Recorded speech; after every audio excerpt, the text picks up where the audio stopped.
Welcome back, my dear students. I am Amit with your physics class.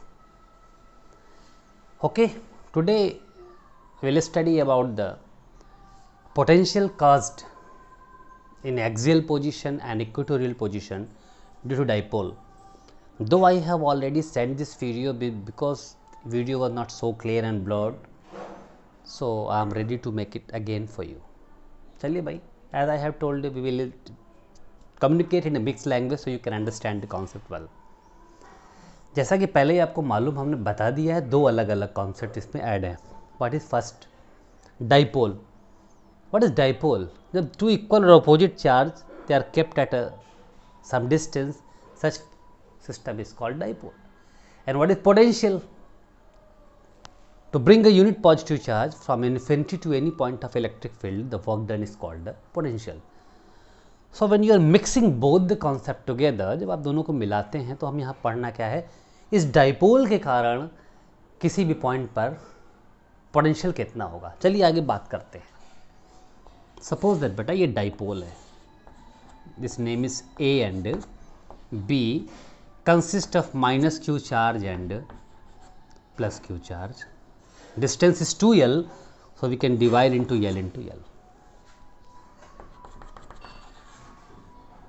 At point P, which is lying at R distance from this. इससे R distance इसके centre O से हमको point P पे what you have to get, we will have to get the electrostatic potential. हाँ, मैंने एक बात बताई थी कि potential is a scalar quantity. So minus के कारण माइनस होगा और प्लस के कारण प्लस होगा. चलो देखते हैं. चलो माइनस क्यू कारण पोटेंशियल हमने मान लिया V1 है, तो फार्मूला क्या होगा? 1/4πε. माइनस चार्ज है तो पोटेंशियल की वैल्यू किस में होगी? माइनस में होगी. फार्मूला Q अपॉन, अब जरा मुझे बताओ देख के, A से P की डिस्टेंस कितनी होगी? यहाँ तक R है, ये एक्स्ट्रा L है, तो क्या हो जाएगी? R plus L. Similarly B से B के कारण पॉइंट P पर कितना पोटेंशियल होगा उसको हम मान लेते हैं V2. चार्ज कैसा है? पॉजिटिव है, तो वैल्यू किस में आएगी? पॉजिटिव में होगी. 1/4πε0 Q अपॉन, अब देखो from here to here distance is R, this much is L, so how much remaining between B and P? R minus L. Agree? So resultant potential at point P, how will we calculate? Since it is scalar quantity, so we will take the algebraic sum of it. जैसा कि ये scalar quantity है तो हम इसका क्या लेंगे? Algebraic सम लेंगे. तो अलजेब्राइक सम क्या होगा? V = V1 plus V2. सो ऐड कर लीजिए, हम कॉमन ले लेते हैं डायरेक्ट. Q अपॉन 4πε0 हमने कॉमन ले लिया. ये माइनस से बाद में लिख लेंगे. चलो 1/R minus L minus 1/R plus L. चलो भाई सॉल्व कर लेते हैं. आंसर आ रहा है और आ गया. बच्चों बहुत आसान है ये, बस स्टेप फॉलो करना है. Q upon 4πε0. एलसीएम क्या होगा बेटा? R² minus L². सो R माइनस L है तो यहाँ क्या हो जाएगा? R plus L minus R minus L. जरा सॉल्व करिए इसको. तो R एंड R कट जाएगा और माइनस LL प्लस L होगा और LL 2L हो जाएगा. तो यहाँ V = आएगा 1/4πε0 Q into 2L upon R² minus L².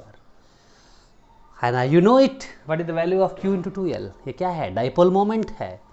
तो क्या लिख सकते हैं? V = 1/4πε0 P upon R² minus L². हो गया. If because L is very small distance, 2L already small distance, L तो और छोटा हो जाएगा और उसका स्क्वायर करेंगे तो और छोटा हो जाएगा. It means if L is much less than R, तो हम L को क्या कर देंगे? नेगलेक्ट कर देंगे. हमें V की वैल्यू मिलेगी 1/4πε0 Q upon R², P upon R². Sorry, this is the formula cast by the potential. और चार्ज के कारण क्या होता है? Q/R होता है. और डाइपोल के कारण क्या होता है? P अपॉन R² होता है. और V is what? V is scalar quantity. So that we have studied about that. Now what will we study next? What is called electrostatic potential energy. Okay, we have studied potential. So what is called electrostatic potential energy? Understood? Three concepts we will put here. Okay. Now what is called electrostatic potential energy? Suppose that any system is made of two charges. One is Q1, another is Q2. Point A and point P. Distance as R. Initially, that point was kept at infinity. पहले energy होती क्या है? The energy of any system which is made of numerous charges, the work done to bring these various charges from infinity to their respective positions, the work done is called potential energy. मतलब अगर कोई system charges से मिलके बना है तो उन charges को इन्फिनिटी से उनके रिस्पेक्टिव पोजीशन लाने में जो वर्क करना पड़ता है उसी को हम क्या बोलते हैं? पोटेंशियल एनर्जी बोलते हैं. कितना आसान डेरिवेशन है देखना. इस पॉइंट Q1 के कारण पॉइंट P पे पहले हम पोटेंशियल निकाल लेते हैं. तो फॉर्मूला क्या होता है? Upon 4πε Q by R. तो Q1 अपॉन डिस्टेंस कितनी है इसकी? R है. अब Q2 चार्ज जो पहले यहाँ है इसको हम इस पॉइंट P पे लाना है तो वर्क डन निकालना है. तो हम फॉर्मूला क्या जानते हैं बेटा? V equal to W by Q. So W equal to क्या हो जाएगा? V इंटू किस चार्ज को ला रहे हैं? Q2 को ला रहे हैं. तो 1 upon 4πε0 Q1 by R into Q2. So that is a formula and this is known as the electrostatic potential energy. So we can write it as U also, and formula is 1 upon 4πε0 Q1 Q2 by R. Since it is a work done, so it is a scalar quantity. समझ में आया? आसान था.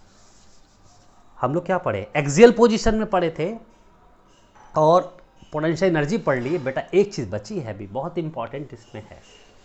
वो क्या है? अब हम इक्वेटोरियल पोजीशन में निकालेंगे. इक्वेटोरियल का मतलब क्या हुआ? देखो ये है माइनस क्यू चार्ज, ये है प्लस क्यू चार्ज, डाइपोल मिल गया. So potential caused by electric dipole in equatorial position. Equatorial position का मतलब क्या होगा? सेंटर ए है, इससे परपेंडिकुलर कोई पॉइंट P है जहाँ हमें पोटेंशियल निकालना है. तो ये आप यल है, ये डिस्टेंस R होगी, R पे निकालना है. कैसे करेंगे देखिएगा बेटा. हमको ये डिस्टेंस चाहिए और ये डिस्टेंस चाहिए. P से A की डिस्टेंस चाहिए और P से B की डिस्टेंस चाहिए. तो P से A की डिस्टेंस ये R है, ये वाला पाइथागोरस थ्योरम लगाएंगे तो क्या आएगा? R square plus L square. Similarly यहाँ भी क्या आ जाएगा? R square plus L square. चलो माइनस क्यू कारण V1 निकाल लेते हैं. फार्मूला माइनस कारण minus value Q upon distance कितना है बेटा? Root R square plus L square. चलो V2 भी निकाल लेते हैं. पॉजिटिव कारण पॉजिटिव वैल्यू आएगी 1 upon 4πε0 Q upon root R square plus L square. Since it is a scalar quantity so V equal to V1 plus V2. जरा add करो भाई V1 V2 को. जो वैल्यू प्लस में है वही वैल्यू माइनस में है तो उनको ऐड करेंगे कितना आ जाएगा? 0. सॉरी. तो एक्सियल पोजीशन में वैल्यू क्या आई थी? P upon R square. और इक्वेटोरियल पोजीशन में पोटेंशियल कितना होता है? 0. बन गया ऑब्जेक्टिव क्वेश्चन कि what would be the value of potential electrostatic potential in which position? Equatorial position. Directly 4 option would have been given, you have to put 0. Okay. So in this part of the video we will study the last topic which is known as equipotential surface, and after that in next video we will study the Gauss theorem and electric flux. बहुत मज़ेदार chapter है, बहुत interesting topic है, बहुत समझना पड़ेगा उसको. चलो पहले बात करते हैं इक्विपोटेंशियल सरफेस. अगर कोई ऐसा सरफेस है where all point will have same potential. Surface क्या हुआ, ऐसा सरफेस जिसके हर एक पॉइंट का पोटेंशियल सेम हो, it is called equipotential surface. The surface which all the points have a same potential is known as the equipotential surface. Agreed. अब मुझे बताओ कुछ कैरेक्टरिस्टिक्स भी होगी. अगर इसका मान लो ए पॉइंट का पोटेंशियल और बी पॉइंट का पोटेंशियल है तो वी ए बी निकालना है हमको, तो पोटेंशियल डिफरेंस कितना हो जाएगा, जीरो होगी. दोनों का पोटेंशियल सेम है और फार्मूला क्या होती है, W equal to v into q. So zero into q zero. पहला कैरेक्टरिस्टिक्स यही से मिल गया कि in equipotential surface to bring charge from one point to another work done is zero. बन जाएगा ऑब्जेक्टिव क्वेश्चन इस पर कि इक्विपोटेंशियल सरफेस में एक चार्ज को एक पॉइंट से दूसरे पॉइंट तक ले जाने में कितना काम करना पड़ता है, how much work would be done to bring a charge from one point to another point in equipotential surface. Your answer would be zero और option would be given to you. Second characteristics is that in equipotential surface never intersect each other. याद रखना, dipole में equal opposite charges होते हैं, अगर उनके कारण कभी भी सरफेस बन रहा है वो कभी इंटरसेक्ट एक दूसरे को नहीं करेंगे. दूसरी कैरेक्टरिस्टिक्स हमको मिल गई. If you will touch the surface and put the tangent that will show the what, direction of electric field. Surface में इलेक्ट्रिक फील्ड की डायरेक्शन क्या हो जाएगी, it is always normal means perpendicular to DL. Clear, हमेशा perpendicular होगी. अगर कोई point charges है तो इसके कारण सरफेस कैसा होगा, याद रखना, it would be the concentric circle. Characteristics मिल गई. तो ये 4 या 5 कैरेक्टरिस्टिक्स आपको बताया है हमने कि वर्क जीरो होता है, इलेक्ट्रिक फील्ड जो होती है वो नॉर्मली परपेंडिकुलर होती है, ये कभी इंटरसेक्ट नहीं करते एक दूसरे को, पॉइंट चार्ज के कारण ये कोसेंट्रिक सर्कुलर फॉर्म में होता है. ये सब कैरेक्टरिस्टिक्स है इक्विपोटेंशियल सरफेस के. In examination they may create the question based on their characteristics only. So memorise this characteristics well और conceptualize this characteristics well. So in next video, whenever I'll come to you, I'll teach you one of the important aspects of electrostatic, that is a electric flux and Gauss theorem. Okay, till then, goodbye. Memorize the concept well and mind your physics. Thank you.